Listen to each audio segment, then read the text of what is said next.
Sometimes setbacks can be even good, in especially in our big seasons.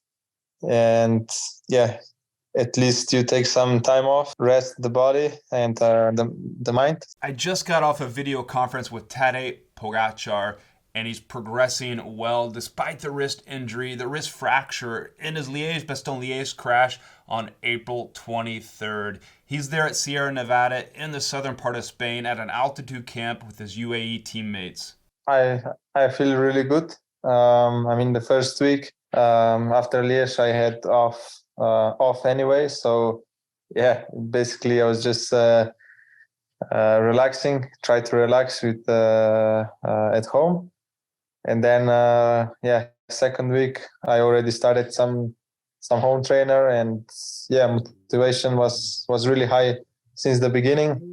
And I did really a lot of physiotherapy the last 5 weeks, and we will see how the CT scan shows on next Monday. If it's healed properly, I'm really looking forward for the next week of training and to go to the Tour. And the update on Tadej is that he's decided not to race the Tour of Slovenia. It was originally on his plan starting June 14th. From here to the start of the Tour de France on July 1st, he will only race once, and that's the national championships right before the Tour de France. Unfortunately, I lost some training. Lost some training. Couldn't do much on the road in the last four weeks. I need to focus a little bit more on the intervals and long trainings outside. I've been training quite good until now. Home trainer, running, and start now this week on the road. So yeah, the shape is not so bad as I thought it's gonna be after the rollers.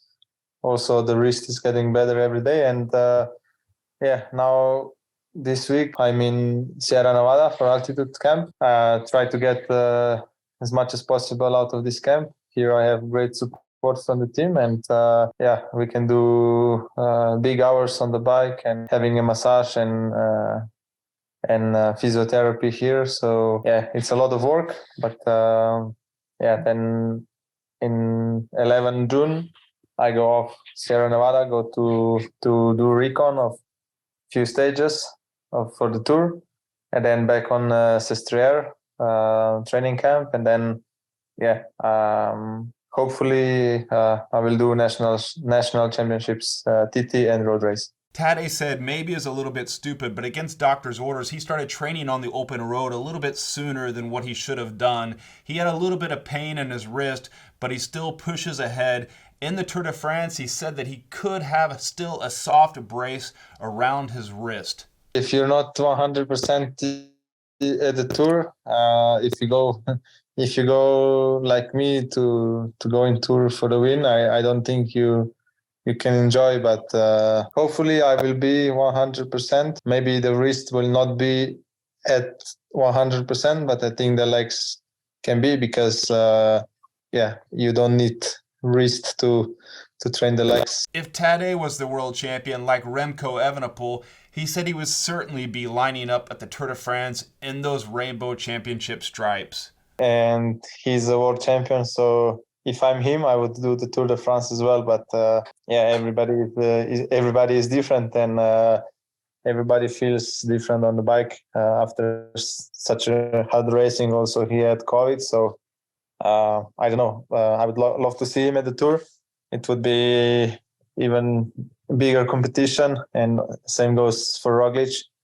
But I think Jumbo have a clear leader with Jonas now for the Tour, and Roglic won Giro, so for them is a perfect situation, I would say. And maybe they don't want to push Primož too hard and save him for Vuelta, or I don't know. The Tour de France this year starts with a bang, with a stage there in Bilbao, Spain, that's technical and hard. Also a stage into San Sebastian, stage 2, before we get into France. Tadej says he expects racing from the gun.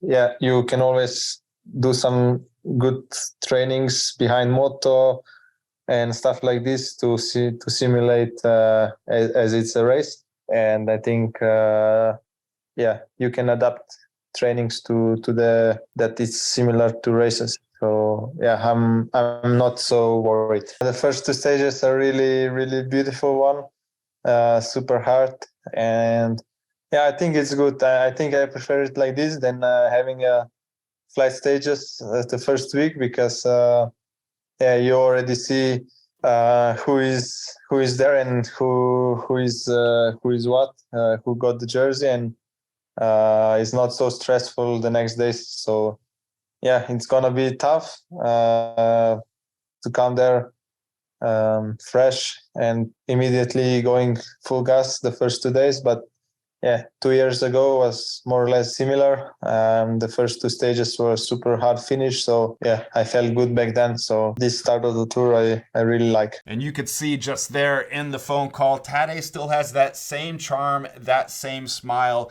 And despite all the other rivals, including defending champion Jonas Vingegaard, it's Tadej Pogacar who remains the #1 favorite as we head towards the Tour de France on July 1.